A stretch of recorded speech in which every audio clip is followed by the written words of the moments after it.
एक लेफ्ट है तो दूसरा राइट है मोदी जी के। आखिर मोदी जी के मुंह से, स्वास्थ्य मंत्री के मुंह से, गृह मंत्री के मुंह से कहाँ है बुलडोजर? उनका बुलडोजर उनके पिछवाड़े में चला गया। जिस पुलिस वाले ने 2 घंटे का टाइम दिया, क्यों जले हिंदू और मुसलमानों के घर? क्यों? कौन लोग हैं जो हिंदू युवाओं को आतंकी बना रहे, तलवारें दे रहे, बम गोला बारूद दे रहे, जलाने की माचिस की तीली दे रहे, पेट्रोल दे रहे? कौन दे लोग दे रहे? अपने ही मुल्क को कमजोर कर रहे। आप सवाल नहीं पूछ रहे, आप दे रहे थे। अरे भैया, पुलिस वालों को आदेश किसने दिया? कौन सा इनकाउंटर भैया? इनकाउंटर नहीं दिख रहा। अरे बताओ ना, अरे इनकाउंटर कराओ ना रजा भैया पर, कराओ ना लॉरेंस बिश्नोई पर, क्यों नहीं करवाते?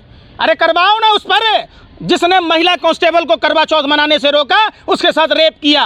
करो ना। चित्रकूट में एक गूंगी महिला जो बोल नहीं सकती है, मुखबधिर महिला के साथ गैंगरेप किया, उसके 6 वर्षीय बच्ची के साथ रेप किया। अरे करो ना कि इनकाउंटर BHU के छात्रा के साथ गैंगरेप करने वालों के साथ करो ना आप काउंटर। यूपी में हर दिन घटनाएं होती है, हर घंटे कम से कम 3 से 6 महिलाओं के बलात्कार होते हैं। वो दूरबीन कहाँ है आपका? जिस दूरबीन से गहना लदा हुआ देखते थे, वो भगवा दूरबीन कहाँ गया? मैं अपने पूरे जवाबदेही के साथ कहता हूँ, अगर उत्तर प्रदेश शासन प्रशासन व्यवस्था में अगर इतनी औकात है, अगर उनके पिछवाड़े में दम है, तो CBI जांच की अनुशंसा करके देख ले। तो किसी मीडिया के दलालों ने उस पर कोई इंटरव्यू किया हो, कोई ब्लैक एंड व्हाइट चलाया हो, कोई आर पार चलाया हो, कोई हल्ला बोल चलाया हो, तो क्या यहाँ मुजरा गाने के लिए आप लोग हैं क्या? तथैया नाचने के लिए बैठे हैं क्या? यही पत्रकारिता है क्या? लेकिन आप डीजे में तेरी माँ का साका नाका वाला गाना बजाइएगा, ढोरी छील दे हम, तो ये कोई दुर्गा स्तुति या दुर्गा मंत्र नहीं है, ये कोई दुर्गा जी का उपासना का चीज़ नहीं है। ये कहा जा रहा है कि पुलिस ने 2 घंटे का टाइम दे रखा था। देखिए, निश्चित तौर पर दैनिक भास्कर का जो स्टिंग ऑपरेशन है, देखिए ये जो नफरत फैलाने वाली टोलियां हैं, ये समाज में वैसे लोगों का सहारा लेती है जिसको नशे के पैसे नहीं होते, जिनको गांजा पीने का, ड्रग पीने का, दारू पीने का पैसा नहीं होता, ऐसे लोगों से ये बलवा कराते हैं। ये बात सत्य है। आखिर आज़ाद भारत में जब हमारा संविधान बाबा साहब अम्बेडकर ने दिया, उसके बाद जब उसमें साफ धर्मनिरपेक्षता की बातें हैं, समतामूलक समाज की बातें हैं, बेचारों के अभिव्यक्ति की आज़ादी की बातें हैं, तो कौन लोग हैं जो इस तरीके के साजिश, षड्यंत्र, प्रयोग और संयोग क्या है, ये फैसला देश की आवाम को करना चाहिए। आखिर जो नवरात्र के बाद जिस तरीके से आप सबने देखा कि दुर्गा पूजा के प्रतिमा विसर्जन में के जुलूस में जिस तरीके की घटना को अंजाम दिया गया, जिस तरीके से अभद्र और अश्लील गाने बजाए गए, और उसके मकानों पर चढ़कर जिस तरीके से हरा झंडा उतारकर भगवा झंडा टांगा गया। देखिए, हर धर्म का अपना अपना झंडा है, हर धर्म को मनाने की लोगों को अपनी आज़ादी है। ऐसे में उत्तर प्रदेश सरकार द्वारा, आपने उसी उत्तर प्रदेश में देखा होगा कि मेरठ के लालकुर्ती में जब कंचकों ने अपने पैसे जमा कर रावण का पुतला बनाया, तो पुलिस ऐसे लाठियां बरसा रही थी जैसे भाजपा IT सेल बांग्लादेश के बारे में बताती है। आपने देखा होगा वही काशी में, जहां वेद पुराणों में वर्णित मंदिरों को ज़मींदोज किया गया, जैसा भारतीय जनता पार्टी के लोग मुगल काल की बात कहते हैं, तो मुगल काल में जितने मंदिरों को नहीं तोड़ा गया, और उन मंदिरों की रक्षा उस समय भी हुई थी, मुगल काल में भी, लेकिन भाजपा के शासनकाल में बनारस की मंदिरों को तोड़ दिया गया। आपने उसी बनारस में देखा हो गया कि जब रामलीला के जब मंचन हो रहा था, भरत मिलाप कार्यक्रम थे, तो जरूर रघुवंशी और यदुवंशियों के मिलन का परंपरा है और एक संस्कृति रही है, वहाँ उत्तर प्रदेश पुलिस ने लाठियाँ बरसाई। यह धर्म विरोधी सरकार है। यह सरकार मानवता के दुश्मन है। आखिर जी 2 घंटा का समय मिला हुआ था, क्या किया? देखिए, ये तो देखिए, ये प्रायोजित था। ये जो प्रायोजित, जिस तरीके से भाजपा के विधायक सुरेश्वर सिंह भी अपनी वेदना को प्रकट कर चुके हैं कि अगर कांच नहीं लगा होता तो हमारे बच्चे की हत्या हो जाती।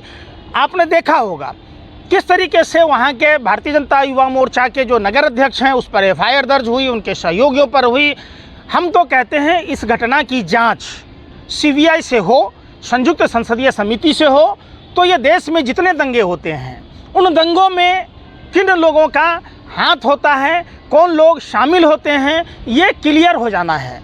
और ये निश्चित तौर पर अभी उत्तर प्रदेश में उपचुनाव होने वाले हैं, जिसके कारण बहराइच का दंगा हुआ, चाहे वो हिंदुओं का नुकसान हो या मुसलमानों का, नुकसान तो नुकसान है। इससे देश कमज़ोर होता है। देश के लोग आपस में उलझा के रखना, आखिर ऐसी कौन सी शक्तियां हैं, ऐसी कौन से गोरे अंग्रेजे के नाजायज़ औलादे हैं जो अपने ही मुल्क में डिवाइड एंड रूल को बढ़ावा देते हैं।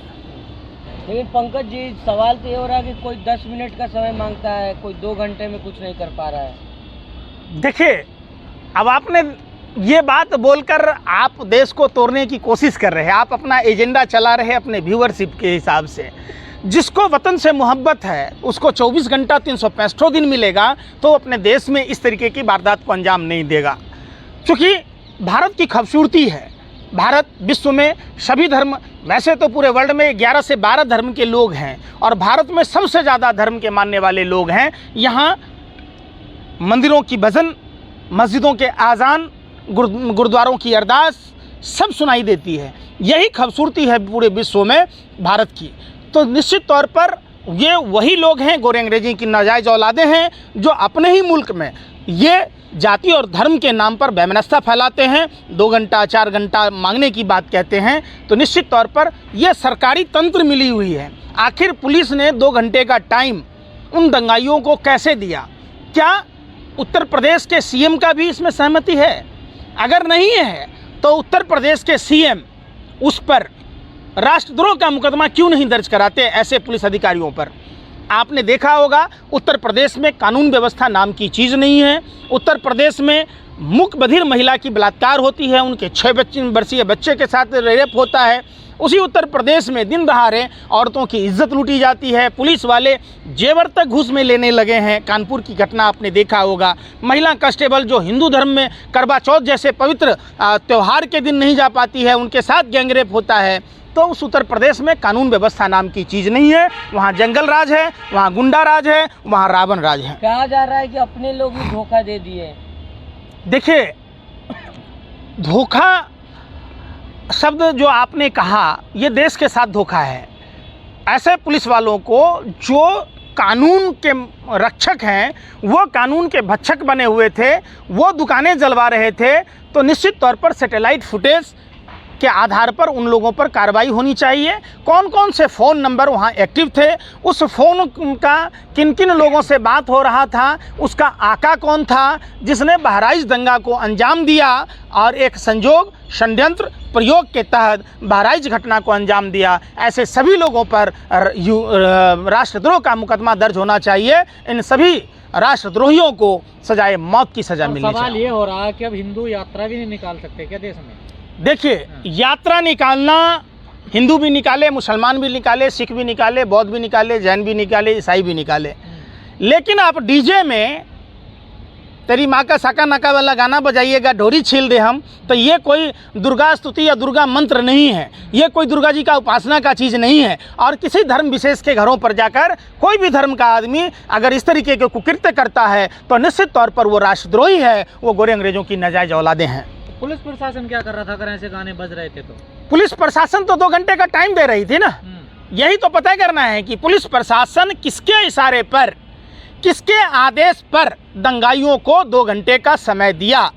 ये तभी संभव है जब वहाँ सीबीआई जांच हो, सभी कौन कौन से फ़ोन वहाँ एक्टिव थे और जो फ़ोन एक्टिव थे उसका CDR रिपोर्ट खंगाला जाना चाहिए और जो लोग वहाँ थे सबका नार्को टेस्ट, पॉलीग्राफ टेस्ट होना चाहिए। इस दंगे के पीछे एक बहुत बड़ी साजिश, षड्यंत्र और प्रयोग है। मतलब आप कह रहे हैं कि योगी जी आग लगा रहे थे बहराइच में?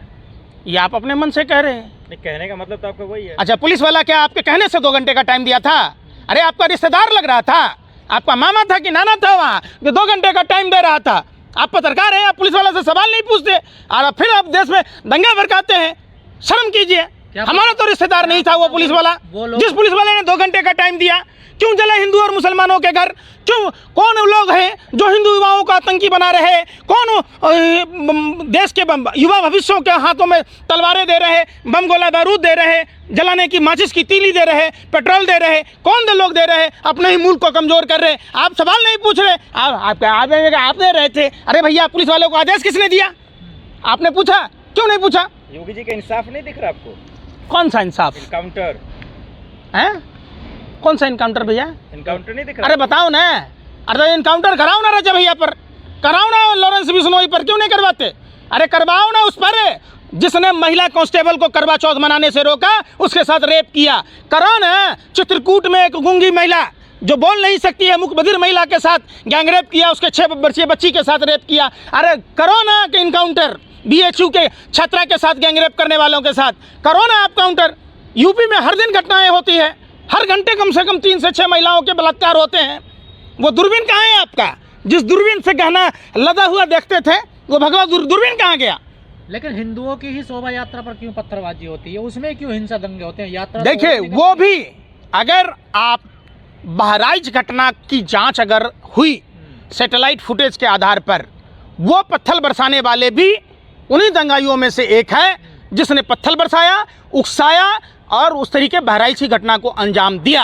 आज मैं अपने पूरे जवाबदेही के साथ कहता हूं, अगर उत्तर प्रदेश शासन प्रशासन व्यवस्था में अगर इतनी औकात है, अगर उनके पिछवाड़े में दम है, तो CBI जांच की अनुशंसा करके देख ले। वो कोई और नहीं है, ये जानबूझकर देश को कमजोर कर रहे, ये जानबूझकर हम हिंदू परिवारों को और हिंदू धर्म को बदनाम कर रहे। ये करने वाला कोई और नहीं है, ये गोरे अंग्रेजों की नाजायज औलादों की टोली है जो अपने ही मुल्क को कमजोर कर रहा है। गोरे अंग्रेजों का नियम था डिवाइड एंड रूल। आज आप एक बात बताइए, पत्थर बरसाना था तो जाकर वो जो घी सप्लाई करने वाली तिरुपति बालाजी में घी सप्लाई करने वाली कंपनी पर क्यों नहीं किया? क्यों नहीं किया? जिसमें गाय की चर्बी, सुअर की चर्बी, मछली के तेल निर्मित घी जो राम मंदिर तक को पवित्र कर दिया, वो तिरुपति बालाजी का लड्डू, वो घी सप्लाई करने वाले लोगों पर और किन किन लोगों ने कमीशन खाया, किस किन लोगों ने चंदा लिया? ये हिंदू और मुसलमान दोनों धर्म की आस्था का सवाल है। यह आस्था का सवाल है जब दिव्यकंती, मंजन में हड्डी के चूरन, कैटल फिश, समुद्री फेन मिलते हैं। ये कौन लोग हैं जो एक दूसरे, आज फिर मंगल पांडे की याद आती है। आपको पता होगा 1857 का सिपाही विद्रोह भी ऐसे ही हुआ था। आज फिर अगर मंगल पांडे होते, विद्रोह करते, आखिर वो क्या कारण है कि भाजपा जब शासन और सत्ता में है, जहां उनकी सरकारें हैं और जगनमोहन रेड्डी और चंद्रबाबू नायडू, एक लेफ्ट है तो दूसरा राइट है मोदी जी के, आखिर मोदी जी के मुंह से, स्वास्थ्य मंत्री के मुंह से, गृह मंत्री के मुंह से कहाँ है बुलडोजर? उनका बुलडोजर उनके पिछवाड़े में चला गया। करोड़ों हिंदुओं के साथ धोखा हुआ। पर बहराइच पे इतना ढीला रवैया क्यों है सरकार का? क्यों नहीं जांच कराई? असली आरोपी को क्यों नहीं पकड़ा जा रहा? कौन था इसके पीछे? नहीं पकड़ा जाएगा, ये जानबूझकर कराया गया दंगा है। जिस तरीके से आपने साफ स्टिंग ऑपरेशन में देखा उस गजेरी को अपना स्टेटमेंट देते हुए, अगर सरकार की मंशा होती तो सरकार जांच करती। अगर वो जांच अगर निष्पक्ष रूप से जांच हुआ, CBI से जांच हुआ, सैटेलाइट फुटेज के आधार पर हुआ, फोन डिटेल के आधार पर हुआ, तो पूरी की पूरी परत भाजपा RSS की खुल जाएगी कि बहराइच घटना के पीछे कितना हाथ भाजपा और RSS का है। मुसलमान निर्दोष है मतलब? देखिए, वहाँ हिंदू और मुसलमान दोनों निर्दोष हैं। ये उपद्रवी बाहर के लोग हैं। मैंने फिर आपको कहा था कि आप दिल्ली दंगों में भी देख लीजिए, एक एक लोग बरी हो रहे हैं। ये स्क्रिप्टेड था। आज भी गाजियाबाद के एक नरसिंहपुर गांव है जहां से 16 बच्चे आए थे, आज तक 9 से 7 बच्चे आज भी घर गांव नहीं पहुंच पाए। बाहर के लोग थे। ये बातें सब कुछ हो चुकी, लोकतंत्र के मंदिर में चर्चा हो चुकी, लेकिन उस पर जांच नहीं होती। देश को जलाया जा रहा। ये लोग पाकिस्तान से आए थे। ये तो आपको पता होगा, पाकिस्तान में आपका रिश्तेदार रहता है। अरे बिरयानी खाने तो आपका रिश्तेदार है ना जाता है पाकिस्तान डे पर बधाई देने तो आपका रिश्तेदार जाता है। अरे पाकिस्तान को भारत की खुफिया जानकारी देने वाला प्रदीप करूलकर आप ही का ना रिश्तेदार है। ध्रुव सक्सेना, कैलाश विजयवर्गीय का राइट हैंड जो भारत की खुफिया जानकारी देता है। जो शर्मा गैलेंट्री अवार्ड से नवाजा गया, वो भारत की खुफिया जानकारी पाकिस्तान को देता है। रिश्तेदार तो आपका है ही ना। आप पत्रकार कभी वैसे लोगों से सवाल नहीं पूछते। आप बताइए कि प्रदीप करूलकर से आपने कितने बार सवाल पूछा? आप बताइए कि ध्रुव सक्सेना का आपने एक्सपोज करने वाला इंटरव्यू दिखाया, क्यों नहीं दिखाया? आप कभी तिरुपति बालाजी में जो घी कंपनी सप्लाई कर रही थी, कभी किसी मीडिया के दलालों ने उस पर कोई इंटरव्यू किया हो? कोई ब्लैक एंड व्हाइट चलाया हो, कोई आर पार चलाया हो, कोई हल्ला बोल चलाया हो? तो क्या यहाँ मुजरा गाने के लिए आप लोग हैं क्या? तथैया नाचने के लिए बैठे हैं क्या? यही पत्रकारिता है क्या? पत्रकार का मतलब होता है जो शासन सत्ता से सवाल पूछे, वो लोग पत्रकार हैं। आप शासन सत्ता से सवाल नहीं पूछते, आप PMO का एजेंडा चलाते हैं, आप भाजपा का एजेंडा चलाते हैं, इसलिए आप दलाल हैं, आप गोदी मीडिया के लोग हैं, आप देश के सबसे बड़े आतंकी हैं, पूरे देश को जलाने का काम करते हैं।